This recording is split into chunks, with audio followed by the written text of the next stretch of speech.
கணித்துக்குரிய எல்லாம் வல்ல அல்லாஹ்வின் நல்லடியார்களே, நம் உயிரினும் மேலாக நேசிக்கக்கூடிய நபிகள் நாயகம் ஸல்லல்லாஹு அலைஹி வஸல்லம் அவர்கள் மீதும் அவர்களை அப்படியே பின்பற்றி வாழ்ந்த சத்திய சஹாபாக்கள், சஹாபிய பெண்மணிகள், தாபீன்கள், தபோ தாபீன்கள் மற்றும் இங்கு ஒன்று குழுவிற்கும் நம் அனைவர் மீதும் அந்த ஏக இறைவனின் சாந்தியும் சமாதானமும் என்றென்று நின்று நிலவுமாக என்று பிரார்த்தித்தவனாக எனது இந்த உரையை ஆரம்பம் செய்கிறேன். அல்லாஹ் ரப்பல் ஆலமீன் இந்த உலகத்தில் ஏராளமான படைப்புகளை படைத்திருக்கிறான், ஏராளமான ஜீவராசிகளை படைத்திருக்கிறான். அதில் குறிப்பாக மனித சமுதாயத்தை சிறப்பாக படைத்திருக்கிறான். ஏன் மனித சமுதாயம் சிறப்பு என்று சொன்னால், அல்லாஹ் இந்த மனித சமுதாயத்துக்கு மாத்திரம்தான் பகுத்தறிவை கொடுத்திருக்கிறான். இந்த பகுத்தறிவை எது நல்லது, எது கெட்டது, எது சரி, எது தவறு என்று பிரித்து காட்டக்கூடிய பகுத்தறிவை அல்லாஹ் ரப்பல் ஆலமீன் மனிதனுக்கு மட்டும்தான் கொடுத்திருக்கிறார். அப்ப இந்த திருமறை குர்ஆன் வழியாகவும் நபிகள் நாயகம் சொல் செயல் அங்கீகாரம் வழியாகவும் நம்ம ஏராளமான விஷயங்களை பிரித்து அறியக்கூடிய முடியும். ஏனென்று சொன்னால் மற்ற மனிதர்கள், இந்த மார்க்கத்தை ஏற்காத மனிதர்கள், அவர்கள் தாண்டோனித்தனமாக வாழக்கூடிய விஷயத்தை பார்க்கிறோம். ஆனால் இந்த ஏகத்துவ கொள்கை ஏற்று இந்த திருமறை குர்ஆனையும் அல்லாஹ்வுடைய தூதரையும் ஏற்றுக்கக்கூடிய நாம் அந்த மாதிரி வாழக்கூடாது என்பதை விளங்கிக் கொள்ள வேண்டும். எது சரி, எது தவறு என்று நமக்கு திருமறை குர்ஆனும் சொல்லிக் கொடுத்திருக்கு, அல்லாஹ்வுடைய தூதரும் வாழ்ந்து காட்டியிருக்கிறார்கள். அப்ப இந்த பகுத்தறிவை கொண்டுதான் மனிதன் பயணிக்க வேண்டும் என்பதை விளங்கிக் கொள்ள வேண்டும். அப்ப இந்த பகுத்தறிவை இழக்கக்கூடிய மனிதனும் இருக்கிறான். எதை கொண்டு இழக்கிறான் என்று சொன்னால், அதில் மோசமான ஒரு பண்பாக இருக்கக்கூடிய விஷயம் கோபம் என்ற ஒரு விஷயத்தை வைத்து அவனுடைய பகுத்தறிவை இழக்கக்கூடிய மனிதனாக இருக்கக்கூடிய விஷயத்தை பார்க்கிறோம். அந்த கோபம் என்பது ஏதோ ஒரு நல்ல விஷயம் என்று அந்த கோபத்தை கடைபிடிக்கக்கூடிய விஷயத்தை பார்க்கிறோம். இந்த கோபம் என்பது மிக மோசமான ஒரு விஷயமாக இருக்கிறது, அறியாமல் மனிதன் வாழ்ந்து கொண்டிருக்கிறார். அப்ப இந்த ஏகத்துவ கொள்கையை ஏற்றுக்கக்கூடிய நான் இந்த கோபத்தை பற்றி இஸ்லாம் என்ன சொல்லுகிறது, கோபம் வரும்போது என்ன செய்ய வேண்டும், எப்படி அதை கையாள வேண்டும் என்பதை எல்லாம் நமக்கு சொல்லிக் கொடுக்கிறது இஸ்லாம். அப்ப அந்த அடிப்படையில் தான் நம்ம வாழ்க்கை அமைத்துக் கொள்ள வேண்டும். எனக்கு கோபம் வந்தால் என்ன செய்வேன் என்று எனக்கே தெரியாது என்று சொல்லக்கூடிய மனிதர்களை பார்க்கிறோம்.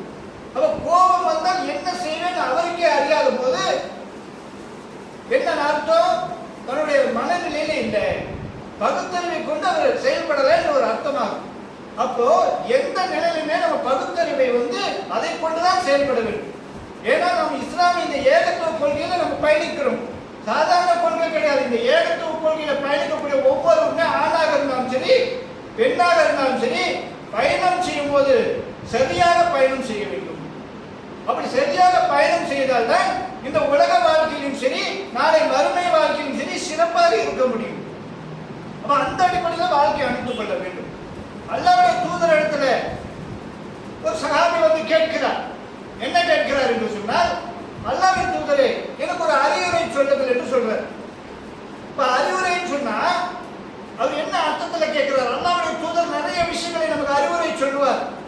அதை கேட்டு அதன் அடிப்படையில் நம்ம வாழ்க்கை அமைத்துக் கொள்ளலாம், நாளை மறுமையில வெற்றி பெறலாம், சொர்க்கத்தை அடையலாம் என்ற நோக்கத்தோடு எனக்கு அறிவுரை சொல்லுங்கள் என்று கேட்கிறார். அப்ப கேட்கும் போது அல்லாஹ்வுடைய தூதர் என்ன சொல்லுகிறார் என்று சொன்னால், லா தகலப் என்று சொல்றார். இரண்டாவது முறை கேட்கிறார், லா தகலப். மூன்றாவது முறை லா தகலப் என்று சொல்றார் அல்லாஹ்வுடைய தூதர். அப்போ 3 முறை சொன்ன பிறகும் கூட அந்த சஹாபி தோழர் என்ன பண்றாங்க, மீண்டும் கேட்டுக்கொண்டே இருக்கிறார். பல முறை கேட்கிறார் என்ற அந்த ஹதீஸ்ல வருது. புகாரில 6116 ஹதீஸாக பதிவு செய்யப்பட்டிருக்கிறது. அப்ப அல்லாஹ்வுடைய தூதர் என்ன சொல்றாருன்னா, கோபம் கொள்ளாதே என்று சொல்றாரு. ஒரு முறை சொல்றாரு, 2 முறை சொல்றாரு, 3 முறை சொல்றாரு. தொடர்ச்சியா அந்த சஹாபி கேட்டுக்கிட்டே இருக்கிறார், சொல்லிக்கிட்டே இருக்கிறார். அப்போ ஒரு குடைகள் சகிக்காமல், ஆத்திரப்படாமல் அல்லாஹ்வுடைய தூதர் திரும்ப திரும்ப கோபப்படாத என்ற விஷயத்தை கோபப்படாமல் சொல்லிக் கொண்டிருக்கிறார். நம்ம கிட்ட ஒரு மனிதர் ஒரு அறிவுரை கேட்டார்னா நம்ம என்ன சொல்லுவோம், 1 முறை 2 முறை 3 முறை சொல்லுவோம். அதுக்கு பிறகு கேட்டான்னு சொன்னா, உனக்கு என்ன பைத்தியம் முடிச்சுக்கா, ரூசா, எத்தனை முறை சொல்றேன்னு சொல்லி கோபப்பட்டுருவோம். அதுதான் மனிதனோட இயல்பு. ஆனால் அல்லாஹ்வுடைய தூதர் எத்தனை முறை கேட்டும் கூட கோபப்படாமல், ஆத்திரப்படாமல் சொல்லி அறிவுரை சொல்கிறார். அப்ப அந்த கோபம் தான் ஒரு அடிப்படையான விஷயம் என்பதை விளக்கிக் கொள்ளும். அந்த கோபம் வந்து விட்டால் நாம் என்ன செய்வோம் என்று நமக்கே அறியாமல் இருந்து கொண்டிருக்கிறோம். அது குடும்பமாகட்டும், வியாபாரமாகட்டும், மற்ற நண்பர்கள் மத்தியில் ஆகட்டும், படிப்பாகட்டும், எல்லா விஷயத்திலுமே கோபம் காட்டக்கூடிய விஷயத்தை பார்க்கிறோமா இல்லையா? இந்த கோபம் என்ற ஒரு விஷயம் எப்படி வருதுன்னு பார்த்தா, தனி நபர் வெறுப்பு. ஒரு மனிதன் நமக்கு ஏதாவது துரோகம் செஞ்சிருப்பார், அந்த துரோகத்தை மனதில் வைத்துக் கொண்டு அதன் காரணமாக அவரை வெறுத்து ஒதுக்கக்கூடிய விஷயத்தை பார்க்கிறோம். அவர்கிட்ட பேசாம கோபம் காட்டிக்கொண்டு, அது ஆணாக இருந்தாலும் சரி, பெண்ணாக இருந்தாலும் சரி, யாராக இருந்தாலுமே ஒரு மனிதனுக்கு இடையில கோபம் வந்துவிட்டால் அந்த கோபத்தை மனதில் வைத்துக் கொண்டு அந்த கோபத்தை காட்டக்கூடிய விஷயத்தை பார்க்கிறோம். அவர் வந்தால் கூட திரும்பி போகக்கூடிய விஷயத்தை பார்க்கிறோம். அவர் பார்த்தும் பார்க்காமல் போகக்கூடிய விஷயத்தை பார்க்கிறோம். இஸ்லாம் இப்படிதான் சொல்லி கொடுக்குதா? இஸ்லாம் அப்படி சொல்லவில்லை. இஸ்லாம் வந்து ஒருவர் நமக்கு துரோகம் செய்திருந்தாலும் அவரை மன்னிக்கக்கூடிய பக்குவத்தில் இருக்க வேண்டும். மூமினோட பண்பு அப்படிதான் இருக்கணும். ஏனென்று சொன்னால் அல்லாஹ் திருமறை குர்ஆன்ல சொல்லி காட்டுகிறான். 3வது அத்தியாயத்தில் 134வது வசனத்தில் அல்லாஹ் சுட்டி காட்டுகிறான். அல்லாஹ்வை பயந்து அஞ்சக்கூடியவர்கள் எப்படி இருப்பார்கள் தெரியுமா? அவர்கள் வறுமையிலும் செழுமையிலும் செலவு செய்வார்கள். வறுமையா இருந்தாலும் செலவு செய்வார்கள், செழுமையிலும் செலவு செய்வார்கள். மக்களை மன்னிப்பார்கள். மக்களை மன்னிப்பார்கள் என்று அல்லாஹ் சுட்டி காட்டுகிறான். நமக்கு என்ன துரோகம் செய்திருந்தாலும் அல்லாஹ்வுக்காக அவரை மன்னிக்கக்கூடிய பக்குவம் நமக்கு இருக்க வேண்டும். அல்லாஹ் அந்த பண்பை பற்றி சொல்றான். அல்லாஹ்வுக்கு பயந்து நடக்கக்கூடிய பண்பை இந்த வசனத்தின் மூலமாக நமக்கு தெளிவுபடுத்துகிறான். அப்ப மன்னிக்கக்கூடிய பண்பு ஒரு மூமினுக்கு இருக்க வேண்டும். மூமின் ஆணுக்கும் பெண்ணுக்கும் இருக்க வேண்டும். அவங்க தான் மூமினாக இருக்க முடியும், அல்லாஹ்வுக்கு அஞ்சக்கூடியவர்களாக இருக்க முடியும். அதே வசனத்துல அல்லாஹ் என்ன சொல்லுகிறான் என்று சொன்னால், அவர்கள் கோபம் வரும்போது அடக்கிக் கொள்வார்கள். கோபம் வரும்போது அடக்கிக் கொள்வார்கள். அப்ப கோபம் வந்தால் அடக்கிக் கொள்ள வேண்டும் என்பதை அல்லாஹ் சுட்டி காட்டுகிறான்.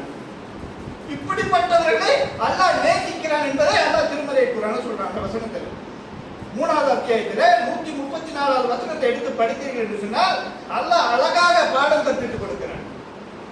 மக்களை மன்னிப்பார்கள், கோபம் வந்தால் அடக்கிக் கொள்வார்கள். அப்படிப்பட்டவர்கள் அல்லாஹ் நேசிக்கிறான். வறுமையிலும் செல்லும் செலவு செய்வார்கள், எந்த நிலையிலும் செலவு செய்வார்கள், அல்லாஹ்வுக்கு அஞ்சக்கூடியவர்கள் அல்லாஹ் சுட்டி காட்டுகிறான். அப்ப அந்த பண்பை நம்ம கிட்ட இருக்குதா இல்லையா என்பது நம்ம சுய பரிசோதனை செய்யணும். மற்ற விஷயத்துக்கு நம்ம பரிசோதனை செய்யறோம்னா இல்லையா? வியாபாரம், படிப்பு எல்லாம் அந்த துனியா வாழ்க்கைக்காக நமக்கு நாம எத்தனை பேர்கிட்ட கேட்டு கேட்டு அந்த அறிவுரை கேட்டு கேட்டு நம்ம கஷ்டம் அடைந்துவிடக் கூடாது என்பதற்காக எத்தனை பேர்கிட்ட விசாரிக்கிறோம். இது செஞ்சா நல்லா இருக்குமா, இந்த படிப்பு படிச்சா நல்லா இருக்குமா, இந்த வியாபாரம் பண்ணா நல்லா இருக்குமா, நஷ்டம் வந்துருமா, அப்படி அனுபவம் உள்ளவங்கிட்ட கேட்கணும். ஆனால் திருமறை குர்ஆன் என்பது அல்லாஹ்வுடைய வார்த்தை என்று நம்ம அறிந்து வைத்திருக்கிறோம். அது எந்த பிழையும் இல்லை என்று அறிந்து வைத்திருக்கிறோம். ஆனால் அதை ஏற்று நடக்கிறதுக்கு நாம் என்ன பண்றோம்? தயங்குறோம். அப்ப அல்லாஹ் இந்த வசனத்தில் இப்படி சொல்றாங்க, நம்ம அப்படி நடக்கணும், கோபப்படக்கூடாது. கோபத்தை அடக்க சொல்றான், அதனால கோபப்படாமல் இருக்கணும். வறுமையிலும் செலவு செய்யணும் என்ற ஒரு எண்ணம் வரணும். அதுபோல மக்களை மன்னிக்கக்கூடிய பண்பு நமக்கு இருக்கணும். நமக்கு துரோகம் செஞ்சிருப்பாங்க, அநியாயம் செஞ்சிருப்பாங்க, இருந்தாலும் மன்னிக்கக்கூடிய பண்பு இருக்கணும். போல அல்லாஹ் கேட்டு மன்னித்தோம் என்று சொன்னால் நாளை மறுமையில நம்முடைய பாவங்களை அல்லாஹ் மன்னிப்பான். இந்த துனியாவில் எவ்வளவு காலம் வாழ்ந்துட போறோம் தெரியாது, எப்ப மரணம் வரும் தெரியாது. அதுக்கு முன்னாடி நாம் ஒருவருக்கு ஒருவர் பரஸ்பரமாக இருக்க வேண்டும். அதே போல ஒவ்வொரு திங்கட்கிழமையும் வேலைக்கிழமையும் நம்முடைய அமல்கள் எடுத்து செல்லப்படும், அல்லாஹ்விடத்துல காட்டப்படும். ஆமா, மாணவர்கள் கொண்டு செல்வார்கள். அப்படி கொண்டு செல்லும் போது அமல்கள் எல்லாம் காட்டும் போது அல்லாஹ் இன்னைக்கு நாள் மன்னித்து விடுங்கள் அப்படி சொல்லுவான். சொன்ன மாத்திரத்துல மாணவர்கள் சொல்லுவாங்க, 2 நபர்களுடைய அமல்கள் பெண்டிங்ல இருக்குதுன்னு சொல்லுவாங்க. யார் அந்த நபர்கள்? ஒருவருக்கு ஒருவர் பேசிக் கொள்ளாதவருடைய அமல் இருக்கிறது என்று மாணவர்கள் சொல்வார். சொன்ன மாத்திரத்துல அல்லாஹ் சொல்லுவான், அந்த அமலை பெண்டிங்ல போடுங்க அப்படின்னு சொல்லுவாங்க. நமக்கு மன்னிப்பு கிடைக்காது, ஒவ்வொருத்தருக்கும் மன்னிப்பு கிடைக்கும். எப்போ? ஒருத்தருக்கு ஒருத்தர் பேசிக் கொள்ள வேண்டும், பழகிக் கொள்ள வேண்டும், மனஸ்தாபம் இல்லாமல் இருக்கணும். அப்படி இருந்தால் நம்முடைய பாவங்கள் மன்னிக்கப்படும். அப்படி மனஸ்தாபப்பட்டு இருந்தோம் என்று சொன்னால் நம்முடைய பாவங்கள் மன்னிக்கப்படாது. எப்ப நம்ம பேசி நல்லபடியா சலாம் சொல்லி நல்லபடியா பரஸ்பரமா இருக்கிறோமோ அப்போதான் நம்முடைய பாவங்கள் மன்னிக்கப்படும். அதுவரை நம்முடைய பாவங்கள் மன்னிக்கப்படாது. அது வரைக்கும் பெண்டிங்ல இருக்கும். பெண்டிங்ல இருந்தா பிரச்சனை கிடையாது. அந்த பெண்டிங்ல இருக்கும்போது நம்ம மவுத்து வந்துச்சுன்னு சொன்னா நம்மளுடைய நிலை என்ன? அப்போ அதற்கு முன்னாடி நமக்கு துரோகம் செய்திருந்தாலும் நம்ம அவர்கிட்ட சலாம் சொல்லி அவர்கிட்ட பரஸ்பரமாக இருக்கக்கூடிய ஒரு வாய்ப்பை அதான் ஏற்படுத்துறாங்க. இந்த துனியா என்பது அற்பமானது, நாளை மறுமை என்பதுதான் விசாலமானது என்பதை விளங்கிக் கொண்டு முதல்ல போய் பேசணும். நமக்கு துரோகம் செஞ்சிருப்பான், அநியாயம் செஞ்சிருப்பான், எல்லாரும் செஞ்சிருப்பான், இருந்தாலும் மன்னிப்பு கொடுத்து அல்லாஹ்வுக்காக மன்னித்துக்கிறேன்னு சொல்லி பேசக்கூடியவளா இருக்கணும். ஏனென்று சொன்னால் நம்மளுடைய பாவங்கள் மன்னிக்கப்படாது. ஒவ்வொரு திங்கட்கிழமையும் வியாழக்கிழமையும் நம்முடைய அமல்கள் எடுத்துக்கொண்டு போகும்போது நம் பாவங்கள் மன்னிக்கப்படாமல் போயிடும். அப்ப பாவங்கள் மன்னிக்கப்பட வேண்டும் என்று சொன்னால் நாம் யார்கிட்ட பேசாமல் இருக்கோம், அது யாராக இருந்தாலும் சரி, யார் கணவன் மனைவி தன்னுடைய சொந்த பந்தம் நண்பர்கள் உறவினர்கள் யாராக இருந்தாலும் 10 வருஷமாக நாங்கள் பகையாக இருக்கிறோம், பேசாமல் இருக்கிறோம் என்று பெருமையாக சொல்லக்கூடிய விஷயத்தை பார்க்கிறோம். 10 வருஷம் உங்களுடைய பாவங்கள் மன்னிக்கப்படவில்லை என்பதை விளங்கிக் கொள்ள வேண்டும். 10 வருஷம் என்னுடைய பாவங்கள் மன்னிக்கப்படாமல் இருக்கிறது, உடனே அவரிடத்துல போய் பேசி அல்லாஹ்விடத்துல பாவ மன்னிப்பு கேட்டு அவரிடத்துல மன்னிப்பு கேட்டு உடனே இயல்பான நிலைக்கு வர வேண்டும். அதான் ஒரு மூமியோட பண்பாக இருக்க வேண்டும். அப்படிப்பட்ட பண்பை ஏற்படுத்திக் கொள்ள வேண்டும். அப்போ ஒரு சில பேர் என்ன நினைக்கிறாங்கன்னா ரொம்ப பலசாலியா இருப்பான், ரொம்ப 4 பேர் பார்த்தா தூக்கி வீசும், அந்த மாதிரியான ஒரு பலசாலியாக இருப்பான். அவர்களை பார்த்து வீரன் என்று நம்ம கருதி கொண்டிருக்கிறோம். அதான் ஒரு இலக்கணம். இந்த துணியால 4 பேரை தூக்கி போட்டு அடிச்சான்னு சொன்னா அவன் தான் உண்மையிலே வீரன் என்று கருதி கொண்டிருக்கிறோம். அதுக்கு தான் இலக்கணம் கொடுத்திருக்கிறோம். ஆனா இஸ்லாம் சொல்லக்கூடிய இலக்கணம் எப்படி இருக்கு பாத்தீங்கன்னா, இது புகாரில 6114 ஹதீஸால பதிவு செய்யப்பட்டிருக்கு. அல்லாஹ்வுடைய தூதர் சொல்லிக் கொடுக்கிறாங்க, யார் தெரியுமா உண்மையிலே வீரன் என்று சொல்லும் போது அப்ப சகாபாக்கள் சொல்றாங்க, எப்படி சொல்றாங்க, 4 பேரை தூக்கி போட்டு அடிச்சு நல்ல அந்த போர்ல நல்லபடியா இருக்கும் போது அவர்கள் தான் உண்மையான வீரன் அப்படி சொல்றாங்க. அப்போ அல்லாஹ்வுடைய தூதர் சொல்றாங்க, 4 பேரை அடக்கி தூக்கி வீசுறவன் வீரன் கிடையாது, கோபம் வரும்போது அந்த கோபத்தை கட்டுப்படுத்துகிறான் அல்லவா அவன் தான் உண்மையிலே வீரன் என்று அல்லாஹ்வுடைய தூதர் சொல்லிக் கொடுக்கிறாங்க. அவ பாருங்க, கோபம் வரும்போது யார் அடக்குறார்களோ அவர்கள் தான் வீரன் என்று அல்லாஹ்வுடைய தூதர் சொல்லிக் கொடுக்கிறார்கள் என்று சொன்னால் அந்த கோபத்தை அடக்கக்கூடிய பக்குவம் நமக்கு இருக்க வேண்டும். வருந்தான் கோபம் வருந்தான், கோபம் இல்லாம எல்லாம் அல்லாஹ் படைக்கல, ஆனால் கோபம் வரும் தான். அந்த கோபம் வரும்போது அதை நாம் அடக்கிக் கொள்ள வேண்டும். அல்லாஹ் சொல்லிக் கொடுக்கிறான், அல்லாஹ்வுடைய தூதரும் சொல்லிக் கொடுக்கிறார்கள். அந்த கோபத்தை அடக்கக்கூடிய பக்குவம் வந்துச்சுன்னு சொன்னா எந்த பிரச்சனையுமே வராது. வியாபாரத்திலேயாகட்டும் குடும்பத்திலேயாகட்டும் கணவன் மனைவிக்கு இடையில ஏதோ பிரச்சனை வரும்போது அந்த கோபத்தை ஒருவர் அடக்கி விட்டார்கள் என்று சொன்னால், மனைவி கோபப்படும் போது நாம் அடங்கிக் கொள்ள வேண்டும், கணவன் கோபப்படும் போது மனைவி அடங்கிக் கொள்ள வேண்டும். யாராவது ஒருத்தர் இந்த கோபத்தை கட்டுப்படுத்தினால் மட்டும்தான் அந்த குடும்பம் சீராக இருக்கும். நீயா நானும் போட்டி போட்டுட்டு இருந்தோம்னா அந்த குடும்பம் சீரழிந்து போயிடும். எத்தனை குடும்பங்களை பார்க்கணும், நீ பெருசா நான் பெருசா, நீ என்ன இப்படி பேசு நான் இப்படி பேசணும் அப்படிங்கிற அந்த குடும்பமே இரண்டாவது கூட விஷயத்தை பார்க்கணும்.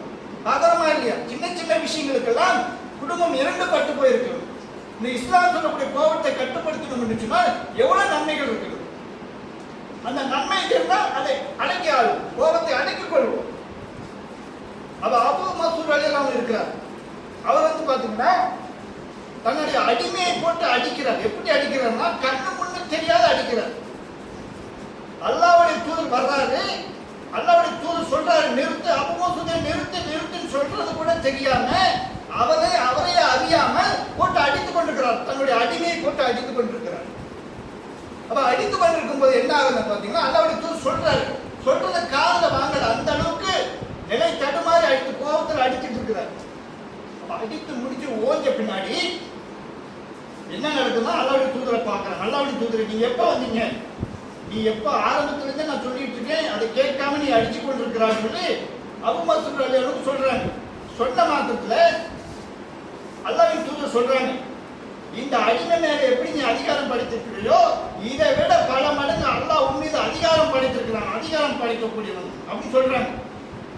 ஏன் என்று சொன்னால் நாளை மறுமை நாளை அஞ்சிக்கொள் என்று சொல்றாங்க. மறுமையை அஞ்சிக்கொள்னு சொன்ன மாத்திரத்துல அவர் என்ன பண்றாரு தெரியுங்களா, அல்லாஹ்வுடைய தூதர் சொன்ன மாத்திரம் அல்லாஹ்வுடைய தூதர் கோபப்பட்டுட்டாங்க, உடனே அந்த அடிமையை விடுதலை செய்யறாரு. விடுதலை செஞ்சுட்டு அல்லாஹ்வின் தூதரே இனி ஒருபோதுமே ஒரு அடிமையை கூட அடிமைகளை நான் அடிக்க மாட்டேன் அப்படின்னு சொல்றாங்க. ஒரு அடிமையை அடிக்க மாட்டேன், இந்த அடிமையை நான் விடுதலை செஞ்சுட்டேன், இனிமேல் அப்படி நடந்து கொள்ள மாட்டேன் என்று அல்லாஹ்வுடைய தூதர்கிட்ட வாக்குறுதி கொடுக்கிறார். அப்படி சொன்ன மாத்திரத்துல அல்லாஹ்வின் தூதர் என்ன சொல்றாருன்னு பாத்தீங்கன்னா, நீ மட்டும் அந்த அடிமையை விடுதலை செய்யாது இருந்திருந்தால், பரிகாரம் தேடாமல் இருந்திருந்தால் உன்னை நரக நெருப்பு தீண்டிருக்கும் என்று அல்லாஹ்வுடைய தூதர் எச்சரிக்கை செய்றாங்க. அவ பாருங்க, நம்ம கிட்ட அதிகாரம் இருக்குது, அந்தஸ்து இருக்குதுன்னு சொல்லி ஒருத்தரை அடிமைப்படுத்தி அவரை கொடுமைப்படுத்தணும் என்று சொன்னால் நாளை மறுமையில் நரக நெருப்பு தான் உன்னை தீண்டும் என்பதை அல்லாஹ்வுடைய தூதர் எச்சரிக்கை செய்றாங்க. அப்ப எந்த அளவுக்கு பாருங்க, நமக்கு கீழே உள்ளவங்களை கேவலமாக நினைக்கிறோமா இல்லையா? நமக்கு வேலை பார்க்கிறவங்க, நமக்கு கீழே உள்ளவங்க, நமக்கு கண்ட்ரோல்ல உள்ளவங்களை கேவலமாக இழிவாக நினைக்கக்கூடிய விஷயத்தை பார்க்கிறோமா இல்லையா? நம்ம என்ன வேணாலும் பண்ணலாம், எப்படி வேணாலும் இருக்கலாம், யாரு கேட்க போறாங்க அப்படின்னு ஒரு எண்ணத்துல இருக்கிறோமா இல்லையா? அப்படி இருக்கக்கூடாது. அது மூமின் கிடையாது, மூமினுக்கு அழகு கிடையாது. நம்ம கீழே எத்தனை பேர் இருந்தாலும் சரி, நமக்கு மேல எத்தனை பேர் இருந்தாலும் சரி, எல்லாத்துக்கும் கொடுக்க வேண்டிய மரியாதை, அந்தஸ்து எல்லாம் கொடுக்க வேண்டும். அப்படிப்பட்ட பண்பு நமக்கு இருக்க வேண்டும். நம்ம முதலாளி, உதாரணத்துக்கு நம்ம முதலாளி என்ன திட்டம் வாங்கிக்கணும். ஒரு முதலாளி தன்னுடைய வேலைக்காரங்கிட்ட என்ன திட்டினாலும் அந்த கோபத்தை பொறுத்துக் கொள்வாங்க. ஏன்னா முதலாளி, ஏன்னா எதிர்த்து பேசணும் என்று சொன்னா நமக்கு வேலை போயிடும், கஷ்டப்படுவோம், துன்பப்படுவோம். ஒரு அக்கறையில என்ன பண்ணுவான், எவ்வளவு கோபப்பட்டாலும் அவர் கோபமா பேசினாலும் அடக்கிக் கொள்வார். ஏன்? நமக்கு மேல இருக்கிறார், நம்ம முதலாளி அப்படின்ற ஒரு அந்தஸ்து இருக்கிறாரு. நம்ம கோபப்பட்டா விபரீதமாயிடும் சொல்லி அந்த இடத்துல கோபத்தை கட்டுப்படுத்திக் கொள்ளலாம், எதிர்த்து பேசுறது கிடையாது. இதே நம்ம குடும்பத்துல உறவினர்களோ, நம்ம குடும்பத்துல யாரோ ஒருத்தர் ஏதாவது நம்மளை பேசிட்டோம்னா உடனே கட்டக்கூடிய விஷயத்தை பார்க்கணும். ஏன்னா நம்ம கீழே உள்ளவங்க, நான் சம்பாரிச்சு போடுறேன், நான் சொன்னதை கேட்கணும், கேட்க வேண்டியதான், சொன்னதை கேட்க வேண்டியதான். அதுக்குன்னு எல்லாமே கேட்க முடியாது. மார்க்கத்துக்கு உட்பட்டதை கேட்கலாம், மார்க்கத்துக்கு அப்பாற்பட்டதை கேட்க முடியாது. அது இஸ்லாம் வந்து அனுமதி கொடுக்கும். மார்க்கத்துக்கு உட்பட்டதை மட்டும் நம்ம கேட்கக்கூடும், மற்றபடியெல்லாம் கேட்க தேவையில்லை. மார்க்கம் என்ன சொல்லுதோ அதுக்கு மீறி ஏதாவது நடந்தால் அதை நம்ம கேட்கலாம், கேட்கக்கூடாது. மார்க்கத்துக்கு மாற்றமாக சொன்னால் அதை கேட்கக்கூடாது, மார்க்கத்துக்கு உட்பட்டதை சொன்னால் கேட்கணும். உதாரணத்துக்கு காலையில ஃபஜர் தொழுகைக்கு எழுப்பி விடுறோம், மனைவியோ குழந்தைகளோ நம்ம எழுப்பி விடுறோம், அது கட்டுப்படணும். ஏன்னா அல்லாஹ்வுடைய விஷயம், அல்லாஹ்வுடைய மார்க்கத்துக்கு சம்பந்தப்பட்ட விஷயம். தொழுகைக்கு எழுப்பினா எழுப்பணும், கணவனாக இருந்தாலும் மனைவியாக இருந்தாலும் குழந்தைகளாக இருந்தாலும் அது கட்டுப்படணும். ஏன்னா அல்லாஹ் சொல்லியிருக்கான், சொல்லியிருக்கிறான், ஃபஜர் தொழுகைக்கு எழணும். கணவன் தூங்கிட்டு இருந்தா மனைவி எழுப்பிடணும், மனைவி தூங்கிட்டு இருந்தா கணவன் எழுப்பிடணும். அதுதான் ஒரு இது. ஏன்னு கேட்டா, யார் தூங்கி கொண்டிருக்கிறாரோ அவர் மீது தண்ணி தெளித்தாவது நீங்கள் எழுப்பணும், அல்லாஹ்வுடைய அருள் உங்களுக்கு இருக்குன்னு சொல்லி அல்லாஹ்வுடைய தூதர் சொல்லி கொடுக்குறாங்க. அப்போ ஒரு முறை ரெண்டு முறை கூப்பிட்டு எழணும்னு சொன்னா தண்ணி தெளித்தாவது எழுப்பி விட்டு அல்லாஹ்வுடைய அந்த தொழுகக்கூடிய நேரத்தில் தொழுகும் என்று அல்லாஹ்வுடைய தூதர் சொல்றாங்க. அப்ப இப்படிப்பட்ட விஷயங்களை கோவப்படக்கூடாது. தண்ணி ஊத்திட்டா ஊத்திலன்னு சொல்லி எரிச்சல் படக்கூடாது. ஏன்னா தண்ணி ஊத்துறது அவங்கள ஊத்துல, அல்லாஹ்வுடைய தூதர் கற்றுக் கொடுத்திருக்கிறாங்க. 3 முறை 2 முறை எழுப்பிட தண்ணி தெளிச்சாவது எழுப்பி கொடுங்க, அந்த நன்மை அடையணும்னு சொல்லி அல்லாஹ்வுடைய தூதர் சொல்லி கொடுக்குறாங்க. ஃபஜர் நேர தொழுகையில் எடுத்தோன்னா ஒரு பக்கெட் தண்ணி ஊத்தணும்னு சொன்னா மனிதனுக்கு கோபம் தான் வரும். சும்மா லைட்டா தெளிக்கணும், அவ்வளவுதான். அல்லாஹ்வுடைய தூதர் சொல்லிட்டாங்கன்னு சொல்லி ஒரு அரை பக்கெட்டை தூக்கி தலையோட ஊத்தணும்னு சொன்னா பிரச்சனை வரும். ஆனா எப்படி பக்குவமா செய்யணுமோ அந்த மாதிரி செய்யணும். அப்ப எப்படி ஒரு பிரச்சனையை கையாளணுமோ அது அதன்படி நம்ம கையாளக்கூடியவர்களா இருக்கணும். ஒவ்வொரு விஷயமே நமக்கு அல்லாஹ்வுடைய தூதர் கற்றுக் கொடுத்திருக்கிறார், செயல்படுத்தி இருக்கிறார்கள். அவரும் குடும்பம் நடத்திருக்காரு, அந்த குடும்பம் நடத்தியதான் நாமும் நடத்தணும். அல்லாஹ்வுடைய தூதர் என்ன பண்றாருன்னா, வீட்டுக்கு வர்றாரு. வீட்டுக்கு வந்த மாத்திரத்துல ஆயிஷா ரலியல்லாஹு என்ன ஆகுதுன்னு பாத்தீங்கன்னா தலைவலிக்கும். தலைவலி இருக்கும்போது என் தலைவலியே சொல்லி ரொம்ப புலம்பிட்டு இருக்கிறாங்க. புலம்பிட்டு இருக்கும்போது என்ன ஆகுதுன்னு பாத்தீங்கன்னா, ஆயிஷா இந்த மாதிரி தலைவலிக்குதா, உனக்கு ஏதாவது ஒன்று ஆச்சுன்னு சொன்னா அல்லாஹ் இடத்துல பிரார்த்தனை செய்யறேன்னு சொல்லி சொல்றாரு.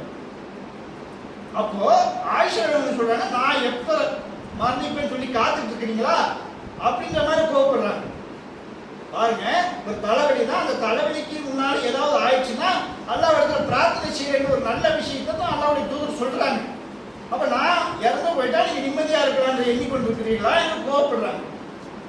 அப்ப கோவப்படும் போது அல்லாஹ்வுடைய தூதர் வந்து உடனே கோவப்படலை. என்ன பண்றாருன்னா, இந்த இடத்துல இருந்தா இன்னும் பிரச்சனை அதிகமாகும் சொல்லி உனக்கு வந்த தலைவலி எனக்கு வந்துச்சுன்னு சொல்லி அப்படியே அமைதியா போறாரு. அவர் என்ன வார்த்தை சொல்லிட்டாரு, உனக்கு ஏதாவது ஒன்று ஆச்சுன்னா அல்லாஹ் இடத்துல பிரார்த்தனை செய்கிறேன்னு சொல்லி ஒரு சிறந்த வார்த்தையை சொல்லி இருக்கிறார். அதை தெரியாம அவங்க ஆத்திரப்பட்டு ஒரு வார்த்தையை விடுறாங்க. வார்த்தையை விட மாத்திரத்துல அல்லாஹ் எனக்கு தான் தலைவலின்னு சொல்லி திரும்பி போறாங்க. சரிக்கு வேண்டி நிக்கல, உன் நல்லதுக்கு தானே சொன்னேன், உனக்கு ஏதோ ஆச்சுன்னா பிரார்த்தனை செய்யணும் சொன்னேன், வேற என்ன சொன்னேன் அப்படிங்கலாம் சொல்லல. நான் அதுக்கு தான் சொன்னேன்னு நினைக்கிறியா அப்படின்னாலும் சண்டை போடவே இல்லை. நான் எந்த அர்த்தத்துல சொன்னா மறைத்து விட்டா அல்லா இடத்துல பிரார்த்தனை செய்யறேன்னு சொன்னாங்க. அல்லா இவங்க ஏதோ கற்பனை பண்ணிட்டு நான் இறந்து போயிட்டா நீங்க சந்தோஷமா இருக்கலாம் என்று அதுக்காக சொல்றீங்களா இந்த மாதிரி ஒரு வார்த்தை இருக்கிறாங்க. அப்ப அந்த இடத்துல பிரச்சனை வரும்போது விலகி போறாங்க. அல்லாவுடைய அவ அந்த பிரச்சனை வரும்போது விலகி கொண்டோம் என்று சொன்னால், அந்த கோபத்தை காட்டாமல் விலகி விட்டோம் என்று சொன்னால் எந்த பிரச்சனையுமே வராது குடும்பத்துல. இது பிரச்சனை வரப்போது சைத்தான் வந்துட்டான் அப்படின்னு சொன்னாலே நம்ம உதாரணம் சைத்தான்கிட்ட அல்லாஹ்விடத்துல பாதுகாப்பு தேடும். அல்லாஹ்வுடைய தூதர் அப்படிதான் சொல்றாங்க, உங்களுக்கு கோபம் ஏற்பட்டு விட்டால் அவருக்கு பிள்ளாய் நீங்க சைத்தான் இருக்கும் என்று சொல்லி விடுங்கள், அல்லாஹ்விடத்துல நீங்க பாதுகாப்பு தேடுங்கள் என்று சொல்லி கொடுக்குறாங்க. கோபம் வரும்போது அவருக்கு பிள்ளாய் சைத்தான் இருக்கும் சொல்ல வேண்டும் என்பதை அல்லாஹ்வுடைய தூதர் கற்றுக் கொடுத்திருக்கிறாங்க. அப்ப அந்த மாதிரி இருக்க வேண்டும். அதே போல அல்லாஹ்வுடைய தூதர் இடத்துல அனஸ் ரலியல்லாஹு வேலை பார்க்கிறாங்க. எத்தனை ஆண்டு காலம்? 10 ஆண்டு காலம் வேலை பார்க்கிறாங்க.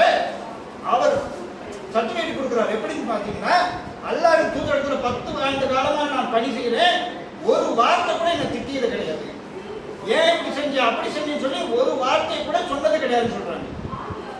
எந்த அளவுக்கு பாருங்க, அவர் 10 ஆண்டு காலம் வேலை செய்த போது கூட ஒரு வார்த்தை கூட திட்டியது கிடையாது, கோபப்பட்டது கிடையாது. அந்த அளவுக்கு அல்லாஹ்வுடைய தூதர் இடத்தில் நடந்து கொண்டார் என்பதை சொல்லிக் கொடுக்கிறார் மக்கள் மத்தியில். அப்ப நம்ம இடத்துல வேலை பார்க்கக்கூடிய எத்தனை முறை திட்டி இருப்போம், எத்தனை முறை கோபப்பட்டிருப்போம் என்பதை நம்ம சிந்திக்க கடமைப்பட்டிருக்கோம். அல்லாஹ்வுடைய தூதர் இப்படி இருந்திருக்கிறார், நம்மளும் அந்த மாதிரி இருக்கணும். அந்த மாதிரி பண்புள்ளவர்களா இருந்தோம் என்று சொன்னால் நம்ம கிட்ட வேலை பார்க்கறவங்க எவ்வளவு விசுவாசமா இருக்காங்க, நம்ம கூட இருப்பாங்க. அந்த பணிவோடு அன்போடு இருந்தோம் என்று சொன்னால், இஸ்லாம் சொன்னபடி நம்ம அன்போடு பணிவோடு இருந்தோம் என்று சொன்னால் எல்லா விஷயத்திலும் அவரை பராமரிக்கக்கூடிய விஷயத்துல அவர் எவ்வளவு விசுவாசமா இருப்பார். அது நம்ம நன்மையும் நம்ம கிடைக்கும். அல்லாஹ்வுடைய தூதர் இப்படி நடந்திருக்கிறார், நானும் அப்படி நடக்கிறேன், கோபப்பட மாட்டேன், ஆத்திரப்பட மாட்டேன், இவனை துன்புறுத்த மாட்டேன், நீ வேலைக்காரன் என்று கேவலமாக நினைக்க மாட்டேன் என்ற அர்த்தத்தோடு செயல்பட்டார்கள் என்று சொன்னால் என்ன நடக்கும்? நமக்கு நன்மை கிடைக்கும். அல்லாஹ்வுடைய தூதர் இப்படி செஞ்சிருக்கார், நானும் அப்படி செய்வேன். அந்த மாதிரி நம்ம வாழ்க்கை அமைத்துக் கொள்ள வேண்டும். அதே போல அல்லாஹ்வுடைய தூதர் என்ன பண்றாங்கன்னா, அவரும் அவருடைய மனைவியும் அமர்ந்திருக்கிறார்கள். அமர்ந்திருக்கும் போது என்ன பண்றாங்கன்னு பாத்தீங்கன்னா, யூதர்களை பொறுத்த வரைக்கும் அல்லாஹ்வுடைய தூதரை பார்த்தால் ஏதாவது கோபம் மாதிரி சொல்லிட்டே இருப்பாங்க, ஆத்திரப்பட வைக்கணும், அந்த மாதிரி ஏதாவது ஒரு விஷயத்தை சொல்லுவாங்க. அப்படியே போகக்கூடிய யூதர் போகக்கூடிய நேரத்துல அல்லாஹ்வுடைய தூதரை பார்த்து அஸ்ஸலாமு அலைக்கும் என்று சொல்றாரு. அஸ்ஸலாமு அலைக்கும் என்று சொல்றாரு. உடனே அல்லாஹ்வுடைய தூதர் வலைக்கும் என்று சொல்றாரு. அஸ்ஸலாமு அலைக்கும் என்று சொன்னால் உனக்கு மரணம் உண்டாகட்டும் என்று பொருள். அரபியில அஸ்ஸலாமு அலைக்கும்னா சாந்தி உண்டாகட்டும், அஸ்ஸலாமு அலைக்கும் என்று சொன்னால் உனக்கு மரணம் உண்டாகட்டும் என்று பொருள். அப்ப உனக்கு மரணம் உண்டாகட்டும் என்று சொன்ன மாத்திரத்துல அல்லாஹ்வின் தூதர் கோபப்படாமல் வலைக்கும் உனக்கும் அப்படி உண்டாகட்டும் என்று சொல்லி திருப்பி சொல்லிட்டு அமைதியா இருக்கிறாங்க. ஆமா, அப்போ அந்த நேரத்துல அவருடைய மனைவி ஆயிஷா என்ன பண்றாங்கன்னா ஆத்திரப்படுறாங்க. தன்னுடைய கணவரை பார்த்து தூதரை பார்த்து கோபப்படுகிறாங்க. இந்த மாதிரி ஒரு விஷயத்தை சொல்லுகிறார், அந்த மனிதரை பார்த்து கோபப்படுகிறார், திட்டுகிறார், ஆத்திரம் அடைகிறார். அப்ப அல்லாஹ்வின் தூதர் சொல்றாங்க, என்ன சொல்றாங்கன்னா, ஆயிஷாவே அமைதியாக இரு, அவருக்கு நான் பதில் சொல்லிவிட்டேனே, நீ ஏன் ஆத்திரப்படுகிறாய் என்று சொல்லி அவர்களை கட்டுப்படுத்துகிறார். நான் தான் வாழைக்கும் என்று சொல்லிவிட்டேன், நீ மென்மையாக நடந்து கொள், அல்லாஹ் மென்மையாக தான் விரும்புகிறான், நீ மென்மையாக நடக்கணும், நான் அவருக்கு பதில் சொல்லிட்டேன், அமைதியாக சொல்றேன். அப்போ ஒரு கணவரை பார்த்து உனக்கு சாவு உண்டாகட்டும் சொன்னா எவ்வளவு கோபம் வரும். அந்த கோபத்தை கூட அல்லாஹ்வுடைய தூதர் கட்டுப்படுத்துறாங்க. உன்னை பார்த்து உனக்கு சாவு வருதுன்னு சொன்னா நமக்கு எவ்வளவு கோபம் வரும். அப்படி சொன்னாலும் பிரச்சனை இல்லை, அப்படி நடக்க போறது கிடையாது. அல்லாஹ்வுடைய நாட்டப்படி தான் நடக்கும். போடா சொல்லிட்டு போலாம். அல்லாஹ்வுடைய தூதர் இதுக்கெல்லாம் கோபப்படக்கூடாதுன்னு சொல்லியிருக்காரு, நடைமுறைப்படுத்திருக்கிறார். நம்முடைய ஆத்திரம் வரக்கூடிய அளவுக்கு எத்தனை பேர் என்னென்ன செயல்கள் செய்வாங்க, அதெல்லாம் பொறுத்து கொள்ள வேண்டும். சும்மா ஹதீஸ் குர்ஆன் நம்ம படிச்சா மட்டும் போதாது, அதை செயல்படுத்த வேண்டும். செயல்படுத்தினாதான் முஸ்லிமாக வாழ முடியும், மூமினாக வாழ முடியும். அப்பதான் நன்மை பெற முடியும். இந்த உலகத்திலும் சரி மறுமையிலும் சரி, இந்த உலக வாழ்க்கை மட்டும் நமக்கு கிடையாது. அதை செயல்படுத்தினோம் என்று சொன்னால் நமக்கு நாளை மறுமையில கூலி இருக்கிறது என்பதை ஆழமாக பதிவு வைத்துக் கொள்ள வேண்டும். இந்த துனியாவை அவமானப்படுத்தி விட்டாங்க என்று சொன்னால் அது ஒரு பெரிய விஷயமாக எடுத்துக்கொள்ள கூடாது. அவமானப்படுத்திட்டாங்க என்று சொன்னால் என்ன பிரச்சனை கிடையாது. நம்ம அல்லாஹ்வை பொறுத்துக் கொள்ள வேண்டும். யார் அல்லாஹ்வை பொறுத்துக் கொள்கிறார்களோ அவருடைய அந்தஸ்தை அல்லாஹ் உயர்த்துவான் என்று அல்லாஹ்வுடைய தூதர் சொல்லிக் கொடுக்கிறார். நம்ம இடத்துல அவமானப்படுத்திட்டோம்னா அல்லாஹ் இடத்துல நம்ம அவமானப்படவே, அல்லாஹ்ல நம்ம அந்தஸ்து உயர்த்துறான். அப்படின்னு ஒரு எண்ணத்துல போகணும். அது யாராக இருந்தாலும் சரி பணிந்து போனோம் என்று சொன்னால் அல்லாஹ் நம்முடைய அந்தத்தை உயர்த்துவான் என்று சொல்லி அல்லாஹ்வுடைய தூதர் சொல்லி கொடுத்திருக்கிறாங்க. இன்ஷா அல்லாஹ் அடுத்த முதல்ல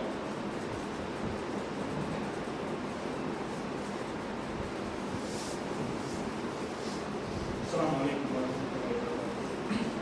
கணியத்துக்குரிய எல்லாம் அல்ல அல்லாஹ்வின் நல்லடியார்களே, அல்லாஹ் ரப்பல் ஆலமீன் திருமறை குர்ஆனும் அல்லாஹ்வுடைய தூதருடைய பொன்மொழிகளும் அல்லாஹ் வந்திருக்கிறான். அந்த அடிப்படையில் வாழ்க்கை அமைத்துக் கொண்டோம் என்று சொன்னால் மாத்திரம்தான் இந்த உலக வாழ்க்கையும் சரி மறுமை வாழ்க்கையும் சரி நாம் சிறப்பாக இருக்க முடியும். ஆகையால் வரக்கூடிய காலங்களில் இந்த கோபத்தை கட்டுப்படுத்தக்கூடிய பாக்கியத்தை அல்லாஹ் ரப்பல் ஆலமீன் உங்களுக்கும் எனக்கும் கொடுக்க வேண்டும். ஏனென்று சொன்னால் எல்லா விஷயங்களும் நாம் அல்லாஹ்விடத்தில் கேட்கிறோம். இந்த கோபத்தை கட்டுப்படுத்தக்கூடிய விஷயத்தையும் அல்லாஹ்விடத்தில் தான் கேட்கணும். பொறுமையும் அல்லாஹ்விடத்தில் தான் கேட்கணும். எல்லாம் எந்தெந்த தேவைகள் இருக்குதோ எல்லா விஷயங்களும் அல்லாஹ்விடத்தில் தான் நம்ம கேட்கக்கூடியவர்களாக இருக்கும். ஏனென்று சொன்னால் எல்லாமே அல்லாஹ் தான் தரக்கூடியவர்களாக இருக்கிறான். எனக்கு கோபம் என்னால் கட்டுப்படுத்த முடியாது, சின்ன வயசுலேருந்து அப்படி வாழ்ந்துட்டேன் அப்படின்னு சொல்லணும்னு சொன்னால் சரி வராது. ஏன்னா அல்லாஹ்விடத்துல சரண்டர் ஆகிடும். ஏன் எனக்கு கோபத்தை கொடுக்காது, பொறுமையை கொடு அப்படின்னு அல்லாஹ்கிட்ட தான் கேட்கணும். இந்த உலகத்துக்காக என்னென்ன விஷயங்களை கேட்கணும், பொருளாதாரம் கேட்கணும், எல்லாமே வீடு கேட்கணும், அந்த தொழில் நல்லபடியாக நடக்கும் கேட்கணும். அந்த மாதிரி அல்லாஹ்விடத்துல இதையும் கேட்கணும். கோபத்தை அடக்கக்கூடிய ஒரு பக்குவத்தை தாடா அல்லான்னு சொல்லி அல்லாஹ்விடத்துல கேட்கக்கூடியவர்களாக இருக்கணும். வரக்கூடிய காலத்தில் நாமளும் கோவப்படாமல் நம்ம குழந்தைகளுக்கு கோவப்படக்கூடாதுன்ற விஷயத்தை சொல்லிக் கொடுக்கக்கூடியவர்களாக இருக்கணும். அஸ்ஸலாமு அலைக்கும் வரஹ்மத்துல்லாஹி வபரகாத்துஹு.